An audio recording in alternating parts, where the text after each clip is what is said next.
Selamat pagi pemirsa, apa kabar Anda hari ini? Senang sekali kami dapat menjumpai Anda dalam berita Papua hari ini. Saya Yuni Rumbaran beserta tim redaksi telah menyiapkan sejumlah berita menarik dan aktual untuk Anda. Berikut 3 berita utama. 5 pekerja tambang PT Freeport ditemukan tewas.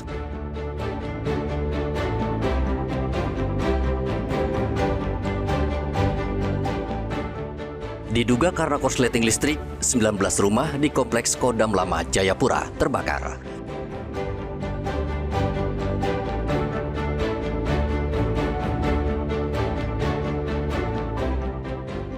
Pencurian dengan kekerasan marak, dalam sepekan Polda Papua ringkus 14 pembegal dan sita puluhan motor curian.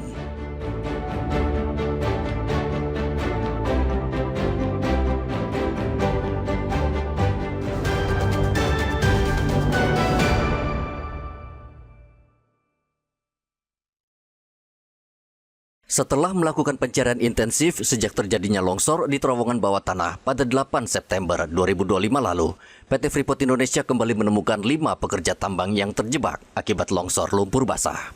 Dari 5 korban yang ditemukan, 2 diantaranya merupakan warga negara asing. Seluruhnya ditemukan dalam kondisi meninggal dunia setelah tertimbun materi lumpur di terowongan bawah tanah.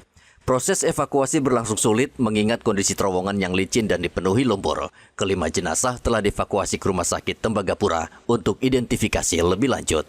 Menurut Wakapolres Mimika Kompol Junan Plitomo, 5 pekerja yang ditemukan sudah berhasil diidentifikasi. Korban ditemukan dalam keadaan meninggal dunia, kemudian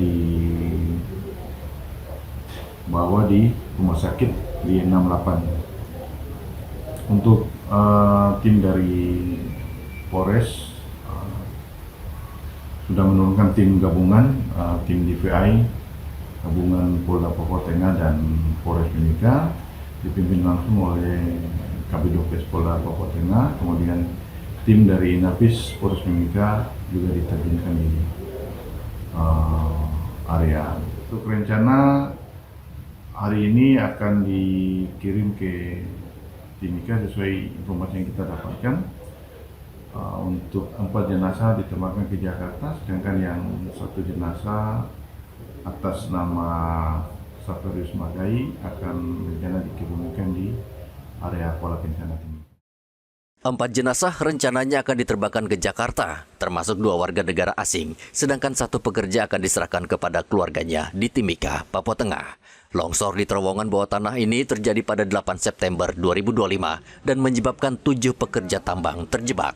2 diantaranya telah ditemukan lebih dahulu pada 20 September dan 5 lainnya ditemukan hari Minggu. Igo Batmomolin dan Riantonai melaporkan dari Mimika, Papua Tengah.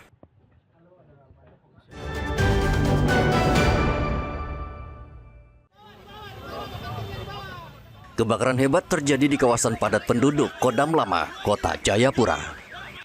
Sekitar pukul 9.00 waktu Indonesia Timur, api tiba-tiba membesar dan melalap sedikitnya 19 petak rumah. Warga yang panik berusaha memadamkan api menggunakan peralatan seadanya. Namun hembusan angin kencang membuat api cepat menjalar ke rumah-rumah lain di sekitarnya. Dugaan sementara kebakaran terjadi karena korsleting listrik di salah satu rumah, kemudian merembet ke rumah lainnya. Kaimudin, salah satu korban kebakaran, mengatakan api berasal dari bagian tengah permukiman, lalu cepat menyebar ke arah atas permukiman. Ia mengaku tak sempat menyelamatkan barang berharga miliknya. Jadi rata-rata ibu-ibu, itu pun ibu-ibu kasihan sudah panik, jadi tidak bisa bantu menyelamatkan saja barang-barangnya. Sehingga ya itulah artinya musibah yang kita alami, mau di bagaimana lagi. Namun kita berusaha menyelamatkan barang-barang ya, tapi kan tidak, kemampuan kita tidak ini. Sekitar 20 kakak yang kena kebakaran musibah sampai di sana. Kita sebenarnya 23 rumah, masih ada tersisa paling ujung 2 rumah, jadi masih ada 20. Untuk memadamkan kebakaran, sedikitnya 7 unit mobil pemadam milik pemerintah Kota Jayapura diterjunkan, dibantu 2 unit water cannon kepolisian dan 1 unit damkar milik TNI Angkatan Laut. Petugas pemadam kebakaran berjibaku selama lebih dari 1 jam sebelum akhirnya api berhasil dijinakan. Mengalami sedikit itu jalanan yang begitu tanjakan yang begitu mobil lambat, untuk tanjakan saja. Semua mobil dari pos-pos semua sudah turun. Berapa unit yang diturunkan? 7. Yang mobil tembak ada berapa, Bapak? Mobil tembak ada 4. Untuk air supply? Suplai 3. Dibantu sama Water Cannon dari Polres, dari Polda, dari Angkatan Laut, satu mobil pemadam dari Angkatan Laut. Tidak ada korban jiwa dalam peristiwa ini, namun kerugian mencapai 1 miliar rupiah. Hingga saat ini penyebab pasti kebakaran masih dalam penyelidikan pihak kepolisian Polresta Jayapura Kota. Arthur dan Riantonai melaporkan dari Kota Jayapura, Papua.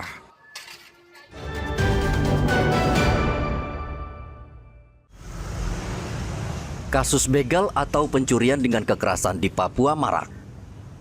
Dalam operasi Sikat Kartens 2 Polda Papua yang digelar selama sepekan, sudah berhasil meringkus 14 pelaku. 14 pelaku diringkus di berbagai lokasi setelah mereka melakukan begal di berbagai titik. Operasi begal sengaja dilakukan Polda selama 1 bulan dengan menargetkan berbagai kejahatan jalanan seperti curas, curanmor, dan curat.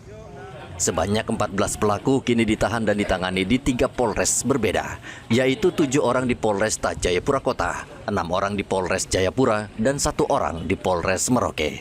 Polisi juga menyita 41 motor curian, serta barang bukti lain seperti ganja, uang tunai, telepon genggam, serta surat kendaraan, dan belasan senjata tajam.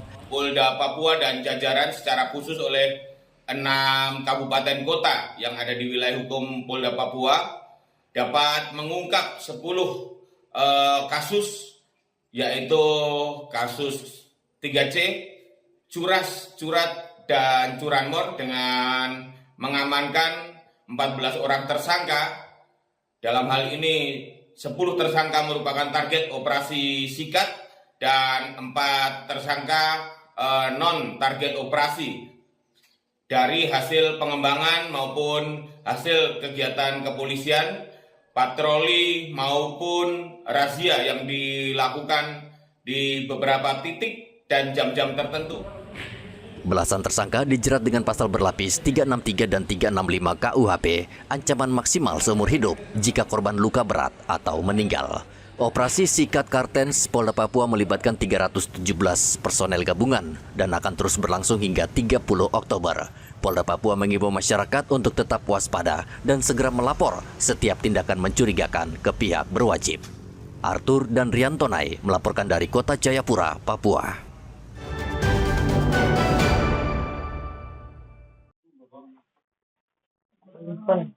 Peredaran minuman keras oplosan di Merauke marak dan tak terkendali. Pada hari Minggu, polisi menggerebek pabrik minuman keras lokal di Kompleks Pasar Modal Merauke.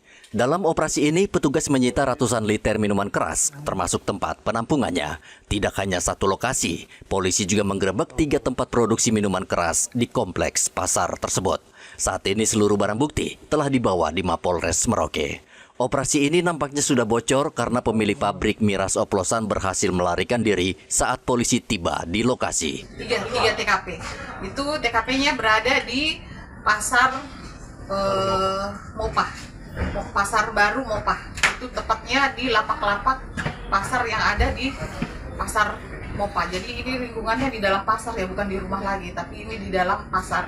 Itu ada beberapa jenis yang sudah beberapa ember ya, 16 ember rendaman. Itu bahan bakunya itu dari Vernivan ya. Nah, kemudian ada beberapa barang bukti yang sudah diamankan, 64 botol minuman ya. Aparat harus bekerja ekstra keras untuk menggerebek seluruh pabrik miras oplosan karena sangat meresahkan dan menjadi penyebab kriminal. Muhammad Ridwan dan Riantonai melaporkan dari Merauke, Papua Selatan.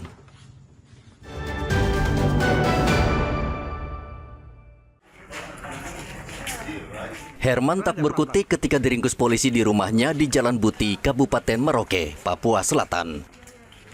Polisi sudah lama mengincar Herman karena dirinya selain pemakai sabu-sabu juga pengedar. Herman mengedarkan narkoba jenis sabu-sabu dengan target anak muda. Polisi juga menyita 100 gram sabu-sabu dari rumah tersangka. Caranya di wilayah hukum Polres Merauke kepada masyarakat yang mungkin sudah menjadi target dia dan sudah menjadi teman-teman dia sesama pemakai, ya kan, relasi dia, ya kan, dan ini masih ada kaitannya juga dengan tersangka yang sudah ditahan di rutan saat ini. Mungkinkah di tempat hiburan malam atau di lokalisasi juga bagian dari sasaran mereka? Bisa. Bisa ya? Iya. Di tempat hiburan, ya kan, berarti tempat masyarakat juga kan bisa. Ya. Atas perbuatannya tersangka dijerat dengan Undang-Undang Narkotika dan terancam hukuman penjara maksimal 7 tahun. Polisi mengimbau warga tidak terlibat dalam peredaran narkoba karena sanksi hukumnya sangat berat, yaitu hukuman penjara. Muhammad Ridwan dan Rian Tonai melaporkan dari Merauke, Papua Selatan.